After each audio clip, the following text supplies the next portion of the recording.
Good afternoon, collectors. Welcome to another Rookie Card Collector 123 video. In today's video, we're going to take our second look at some Negro League baseball memorabilia. Actually, our third look. We've done two of these already. We're at the 1950 time frame. We're working backwards from the mid-50s all the way back to 19th century material. So first item we're going to take a look at today from my Negro League Baseball Collectibles Guide. This is a 1950. It's a Puerto Rican Winter League calendar. So you can see on the top you've got two teams there. The calendar is turned to September, so it's probably opening day maybe. Probably the two teams at top might be the teams playing in today's game. In the center, you've got some stats and league names. There's two players in circles there. One of them, I believe, is Luke Easter. He would be on the left side. Below that, you've got the September 1950 calendar. Top page. I don't have the actual item. I assume that the September, 1950. I assume October, November, and December 1950 calendar pages would probably be underneath September if we had the original item here. This looks to be maybe the size of a broadside type of piece. It's quite large, maybe somewhere in the 14 by 18 or something like that size, maybe even a little bit bigger. The bottom area, it's got cameo portraits of looks like about 15 to 20 Winter League players from the two teams. The bottom center and the biggest circle doesn't look like we can get a clear enough picture, but it's Dan Bankhead, who was one of the top Negro League pitchers, eventually played for the Brooklyn Dodgers in the major leagues. And there's a number of other Negro League stars and Puerto Rican Winter League stars on there. So Luke Easter and Dan Bankhead appear to be the two biggest names on this piece. And very interesting, quite ornate, I think, for the era, and being that it's from Puerto Rico. So very interesting piece.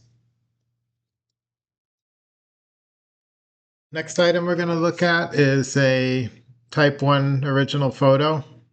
This pictures the 1950 Philadelphia Stars. So that was a Negro League team that played throughout the 30s and 40s up until the early 50s. Oscar Charleston was the manager of the team at this point. He's going to be right there. There's a female, I believe, owner or executive next to Charleston. It kind of looks like Effa Manley, who's in the Hall of Fame, but it's not Effa Manley. It's I don't know the name, but it's another individual. So you've got the 1950 Philadelphia Stars ball club there. There's I'm sure some notable names in there. I don't have the roster or anything handy. But nice image in front of the stadium seating in the background, posed on the ball field.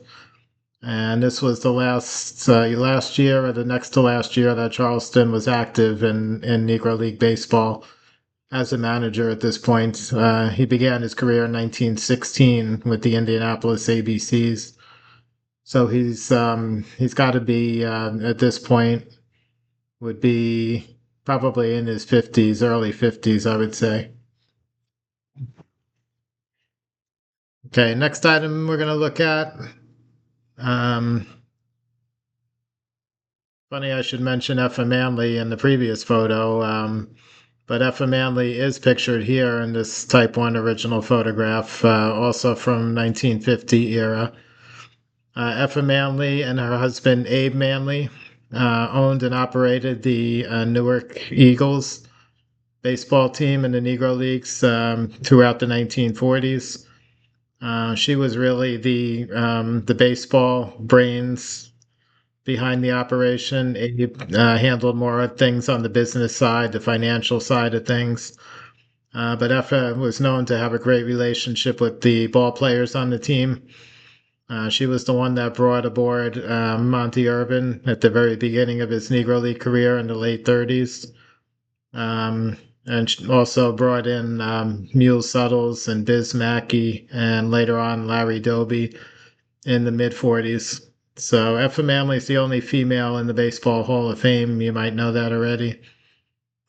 She's elected as a Negro League executive slash pioneer. So nice type 1 photo of Effa Manley there. And next to her, we've got a 1952. This one is a Dominican Summer League. It's a real photo postcard of Willard Brown. Brown is in his Escogido uniform, where he played several winters. Brown, you see his name on the postcard below his image, below the head. It also has a date the postcard was issued. These postcards are actually issued in conjunction with a Player of the Week selection process that the Dominican Republic League used during that 52-53 season. So every week or every 2 weeks, there was a new postcard issued picturing the previous week's Player of the Week. There's a number of Negro League stars. I know Silvio Garcia was on one of those. Alonzo Perry was on one of those. Howard Easterling was on one of them. Some of the guys were on multiple if they were chosen as Player of the Weeks more than once during that season. Willard Brown is probably the biggest, most popular one. I remember back in 2011 or so, we sold the Willard Brown postcard, this exact one, with Hakes Auctions. And it sold at that time for about $3,500, which was a big price those days. Today, this probably would be a 10,000 plus item. So really cool, crystal clear image. These were blank on the back and very rare, very hard to find. This one, all of them are probably populations, definitely under 10 and probably under 5.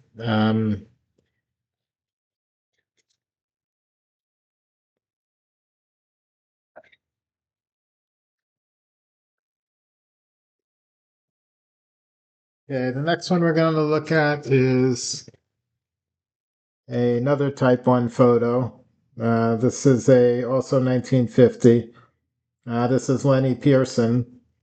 This is Pearson when he played for the Havana team in the Cuban Winter League. Pearson also played a number of years for the same Newark Eagles ball club that was owned by Effa Manley, and played together with Monty Irvin and Mule Suttles and Biz Mackey and Larry Doby. Pearson was a first baseman, pretty big slugger for his time, and put in quite a few years in the Negro leagues.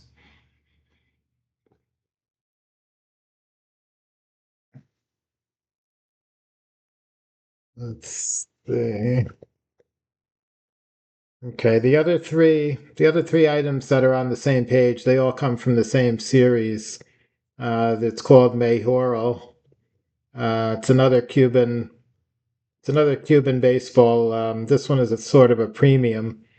So these Mayhoros came in a like sort of a fold-out booklet, and each little page had a picture of a ball player, a portrait of a ball player on it. And they printed them in whole teams. So you would have like maybe 20 of these that would open up almost like accordion style.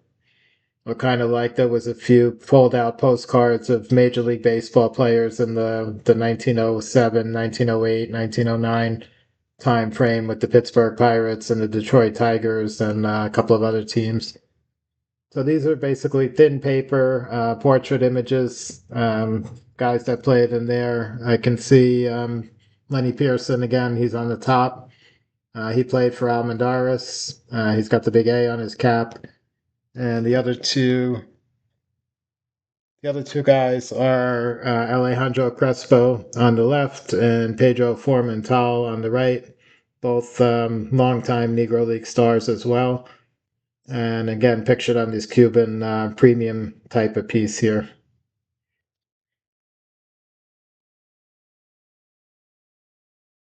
Next thing we have is this is a 1950 Kansas City Monarchs. This was a broadside. So broadsides were usually thick cardboard posters, I guess you would say. They'd be mounted maybe in the storefronts in town, in the downtown area where the teams played, such as Kansas City, Birmingham, where the Black Barons played.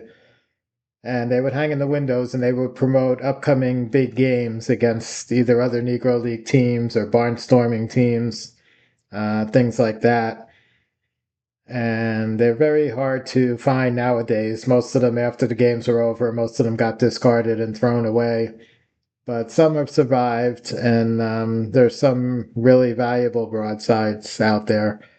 Unfortunately, one of the biggest problems with collecting this kind of Negro League memorabilia, especially the broadsides like this, there's tons of fakes and forgeries out there as well.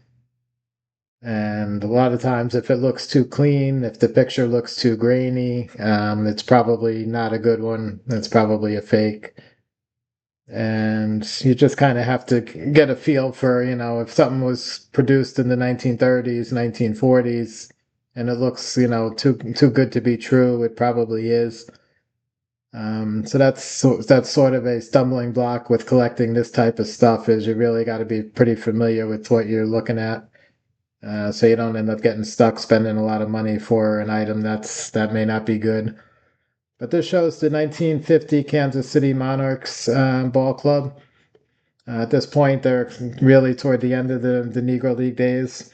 A couple of the biggest names on here, again, Willard Brown was still playing for them.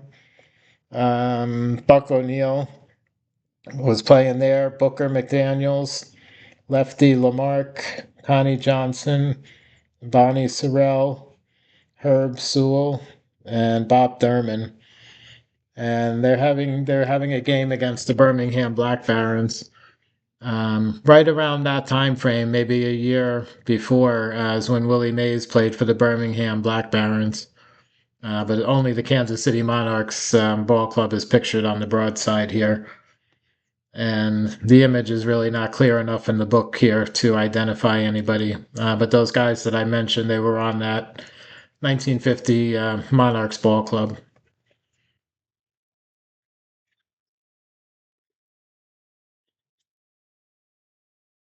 Okay. Next thing we're going to look at here is there was made a number of these and during the mid to late 40s and then through the 1950s. These were team premiums. Major League Baseball had some of these types of things as well, especially during that time frame, 40s, 50s, 60s. This one is from Cuba. Pictures the 1950 to 51 Habana team from the Cuban Winter League. And this one has Sandy Amoros, Alejandro Crespo, and Coquena Garcia.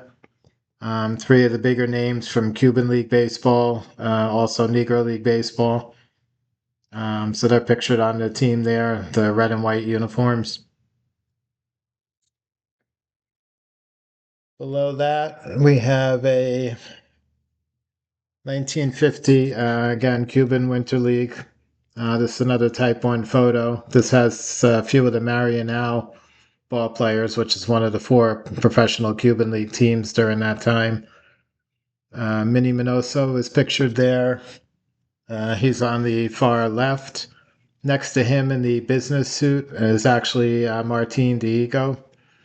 He did not play at that point, 1950. He was retired, but he also did some managing, coaching, and was probably on hand to see his friend Minnie Minoso.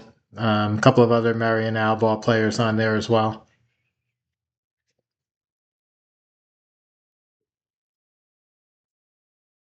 Next page we have.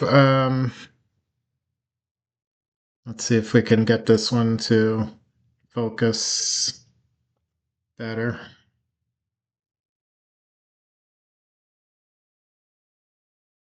These we have 4 pages from a four pages from a Isibo Isia baseball card album.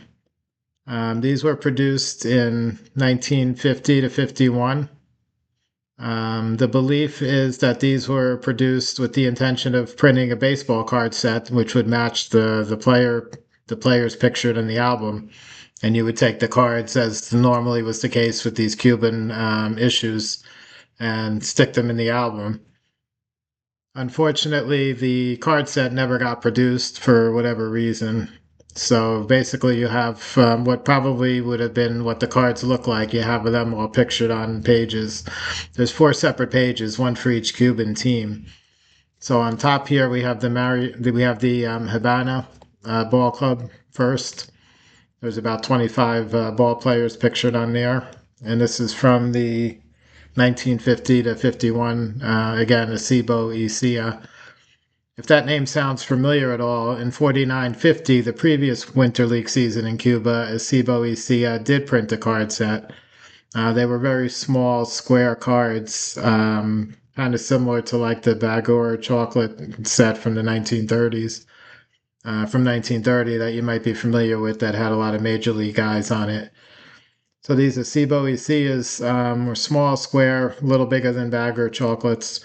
The previous year, and the second year we just have an album. They apparently never produced the cards, or they've never surfaced at least. Second page of that, we said Habana was there. Marianao was the second page of that. Marianao team had Ray Dandridge and Minnie Minoso on it. Same type of thing.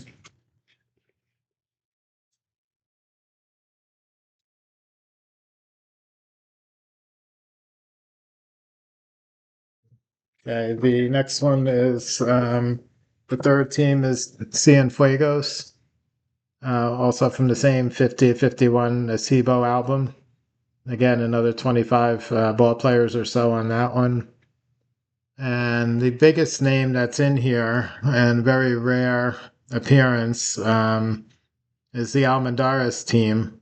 And pictured on the Almendares team over here, where my finger's pointing, that's Willie Mays. The year before he joined the the New York Giants in the major leagues, he was slated to play winter ball and got hurt and ended up never playing during that season. But he was in the preseason team composite photo for the Almendares club. So sort of a pre-rookie Mays item. Again, it's a team item, so not really qualifying as a rookie card or any sort of real rookie type thing, but very very rare, very early Willie Mays item, and just checking. Cienfuegos had Joe Black on the team, who ended up pitching again for the Brooklyn Dodgers, was a star pitcher for them for a few years. So that's the four teams from that Cuban Acebo Ecija Cuban Winter League.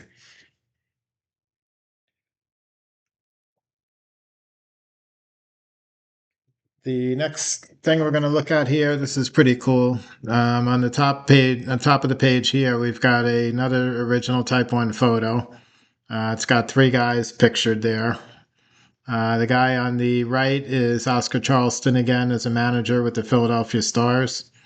You can see he's quite a bit heavier than he was during his playing days at this point.